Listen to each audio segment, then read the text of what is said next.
Salut à tous, on se retrouve ce soir pour l'épisode 2669 de l'After Zap Image. On commence tout d'abord avec l'équipe type de la 12e journée de Ligue 1. Vient d'être dévoilé, donc en gros c'est les meilleurs joueurs du week-end là qui vient de se finir. Donc on peut voir deux Parisiens, Donnarumma, immense match à 6 arrêts décisifs contre l'équipe de Reims, il est dedans. Mbappé triplé, il est bien évidemment dedans. Dalinga buteur côté Toulouse avec le match nul 1 partout du côté de Lille, il est dedans. Ou par exemple je sais pas, tiens, O'Brien, le défenseur lyonnais qui a inscrit l'unique but du match et surtout le but de la victoire, première victoire de Lyon cette saison, il est également présent dans cette équipe type. On continue, on va parler de Gattuso après la défaite. Donc hier soir Marseille a joué contre Lens, Marseille s'est incliné 1-0 et pour Gattuso ça passe pas, donc il n'y a pas de défaite juste ou injuste. Nous avons dépensé énormément d'énergie, le match était très physique, parce qu'il y avait pas mal de fautes, je crois qu'il y avait plus de 20 fautes, j'en ai parlé en 45 minutes, en première mi-temps c'était chaud, donc nous avons relativement souffert aussi bien sur le plan technique que physique, nous devons faire beaucoup mieux. Si vous m'aviez demandé le résultat exact pour ce match, j'aurais dit qu'il s'agissait d'un nul. Je n'aime pas parler de défaite car le mot défaite est un terme pour les faibles. Nous devons faire beaucoup mieux pour gagner des points, beaucoup d'efforts sur le plan technique, gagner plus de duels. Oui, je suis un peu préoccupé par la situation de l'OM parce que l'OM actuellement c'est un peu critique niveau classement. Je crois que c'est 13e actuellement, c'est pas possible pour une équipe comme Marseille. Nous devons travailler chaque jour pour trouver des solutions, y compris au niveau mental. Parce que dans la tête aussi c'est très important. Donc des joueurs ne sont pas leur maximum et ne sont qu'à 50-60% de leur capacité. En tant que coach, ma faute est de ne pas parvenir à tirer 100% des joueurs. Donc voilà, il dit qu'en gros il y a beaucoup de joueurs qui ne sont pas à 100% du côté de l'OM. Là on peut voir, bon il ne cible pas Aubameyang, mais on peut penser à ce joueur, voilà Aubameyang qui déçoit totalement quand même depuis son arrivée en août dernier. Et toujours avec l'OM, une stat effrayante. Donc l'OM a pris autant de points que Lyon, 6 points sur ses 8 derniers matchs en Ligue 1. On sait que Lyon, voilà, c'était compliqué parce qu'ils n'arrivaient pas à prendre 2 points, mais bon, ils en ont pris 3 hier, une victoire et quelques nuls, en tout 8 points. Et Marseille, les gars, c'est la même chose, sur les 8 derniers matchs, ils ont pris, non, même pas 8 points, c'est 6 points plutôt. Donc en gros, ils ont pris le même point, Marseille et Lyon sur leurs 8 derniers matchs. C'est pas possible, on parle quand même de deux grosses équipes françaises.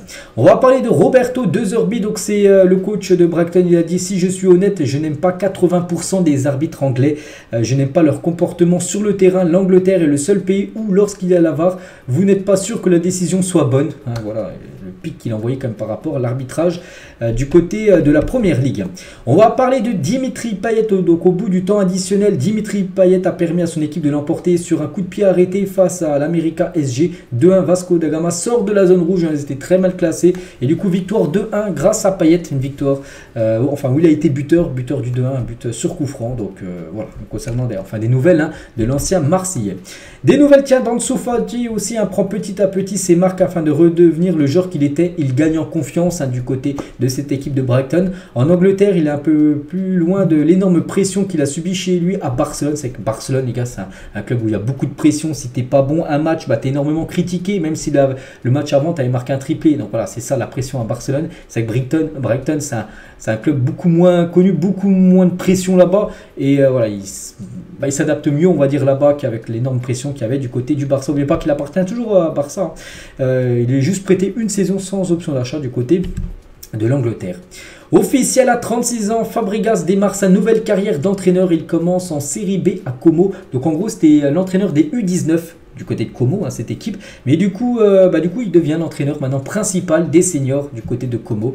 Donc voilà, concernant Fabregas, c'est que c'est un nouveau coach espagnol parce qu'il y en a déjà quelques-uns, comme Xavi qui entraîne le Barça, Arteta qui entraîne Arsenal, ou même Guardiola qui entraîne City. Il y a Xabi Alonso qui fait du taf énorme du côté de Leverkusen. Il y a Luis Enrique au PSG et maintenant Fabregas, bon lui c'est à Como, c'est vrai que c'est pas une grosse équipe comme les autres là que j'ai cité juste avant, mais voilà, il entraîne une équipe de 2e division, puis peut-être dans le futur ça se passe bien pour lui, bon, on pourra le voir, pourquoi pas entraîner l'une des meilleures équipes au monde. Et tiens, en parlant d'un autre coach espagnol, tiens, qui est sur la photo là en plus, c'est Luis Enrique. Donc Mbappé n'en veut pas, Luis Enrique, pour ses propos. Un petit rappel des propos, c'était à la fin du match contre Reims où Luis Enrique il a dit en gros qu'il n'était pas satisfait de Mbappé malgré son triplé, qu'il devait faire plus tout simplement. Donc Mbappé en gros il n'en veut pas tout simplement à son coach, il sait que les l'Espagnol est très exigeant avec lui et reste lui-même conscient de pouvoir faire mieux. La relation entre les deux hommes est très fluide. Hein. Il n'y a pas de conflit. Hein. Il n'y a pas que il lui a dit qu'en gros il devait faire plus qu'Mbappé, les gars. L'a mal pris. Non, pas du tout, les gars. Il y a toujours une très bonne relation entre les deux.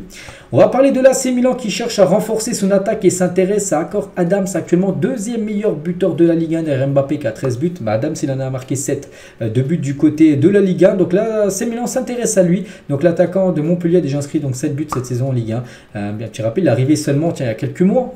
C'était lors de dernier mercato. Et l'AC Milan souhaite déjà, enfin, ils aimeraient tout simplement le recruter. Les joueurs du FC Séville ont une hygiène douteuse. Hein. Bon, ça c'est incroyable. J'ai vu ça, les gars. Regardez ce qu'on a pu voir. Donc c'était à la fin du match entre le FC Séville et le Betis Séville. Il y a eu un partout. Mais par exemple, maintenant les caméras, elles ont le droit d'aller dans les vestiaires et elles ont interviewé. Puis on peut voir juste derrière, les gars, un caleçon un peu sale et tout, un peu douteux. On ne sait pas ça qui. Hein. On ne sait pas ça quel joueur ce caleçon. Donc voilà ce qu'il y a du côté du FC Séville. On va parler de Ronaldo en 2023. 49 matchs. Hein. Portugal plus Al Nasser cumulé, on peut dire, pour 45 buts et 12 passes D. On a l'impression de revoir le Ronaldo des années du Real Madrid où il avait ses stats quasiment année après année. Donc voilà, c'est vrai que ça a été c'est une grande réussite hein, quand même son départ du côté de l'Arabie Saoudite. On va parler du Benfica hier. Le Benfica perdait 1-0 à la 93e minute du match. Ils ont gagné quand même 2-1. C'est fou, hein. Ils ont marqué 2 buts dans vraiment la dernière seconde de la partie. Et regardez, il y a même un supporter parce que ça se passait au Benfica, c'était contre le Sporting, donc c'est toujours un gros match. Il y a un supporter, les gars, qui est descendu. Et on peut voir Otamendi qui a pris le supporter pour fêter tout simplement ce but en toute fin de match avec lui. On va parler de Jean-Louis Gasset. Donc c'est le coach de la Côte d'Ivoire, hein, Côte d'Ivoire pays organisateur, n'oubliez pas de la CAN qui commence, tiens on est le 13, bah tiens c'est le 13 janvier, c'est dans 2 mois jour pour jour le début de la CAN. La Côte d'Ivoire n'est pas favorite pour la CAN 2024, pourtant c'est l'entraîneur de cette équipe mais il dit qu'il n'est pas favorite. Après voilà, ça sert à rien de dire favori ou non, hein, la vérité on sait ça se passe sur le terrain, mais il a dit les favoris sont le Maroc, le Sénégal et l'Algérie. Voilà pour lui, c'est une de ces 3 nations-là, mais c'est vrai qu'il y a des grosses équipes hein, comme le Nigeria quand c'est leur équipe, l'Égypte aussi qui est toujours une équipe qui va toujours loin à la CAN, donc on verra, c'est qu'elle va être très très relevée bien sûr cette compétition.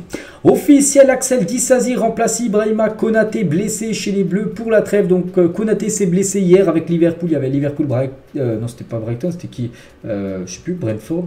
Je ne sais plus contre qui il jouait. Bref, ils ont gagné 3-0 l'équipe de Liverpool. Et Konaté s'est blessé. Et du coup, il est forfait pour le rassemblement de l'équipe de France. Ça sera Axel Disasi, le défenseur de Chelsea, qui le remplace. Et pour revenir, les gars, sur Konaté. Donc, il a déjà pas mal de blessures. Hein. Il a déjà manqué 83 matchs au cours de sa carrière à cause de blessures, en gros. Donc, il s'est blessé 4 fois en un peu plus d'1 an. C'est dur pour un joueur de 24 ans. On souhaite bien sûr un très bon rétablissement à Konaté. Donc, on ne sait pas combien de temps il est blessé. Mais voilà, on espère qu'il reviendra le plus rapidement possible. Des nouvelles de Neymar. Donc Neymar actuellement lui aussi blessé, il s'est fait opérer, tiens, je crois que c'était la semaine dernière ou il y a 2 semaines, bref, on sait qu'il est forfait jusqu'à la fin de saison, rupture des ligaments croisés, n'oubliez pas. Donc nouvelle coupe aussi de cheveux, voilà pour Neymar, Boula Z, il a tout coupé, l'attaquant brésilien. Et on finit les gars cet épisode aujourd'hui avec un match complètement fou, c'était Leicester Arsenal, c'était ce week-end, c'était en première division féminine. Donc regardez ce match, hein. Donc là au sacré remontada, Leicester a mené 2-0 contre Arsenal et Arsenal a gagné 6-2 à la fin de la rencontre. Regardez c'est comeback, cette remontada, parce que là on peut utiliser le mot remontada quand tu perds 2-0 à la mi-temps et tu gagnes le match et t'en mets 6 buts à la deuxième période. Voilà, c'était un Leicester Arsenal, c'était tout simplement ce week-end. Donc voilà les gars, tout ce qu'il y a à dire aujourd'hui, j'espère que ça vous a plu. On se retrouve demain bien sûr pour le prochain After Zap Image. À demain.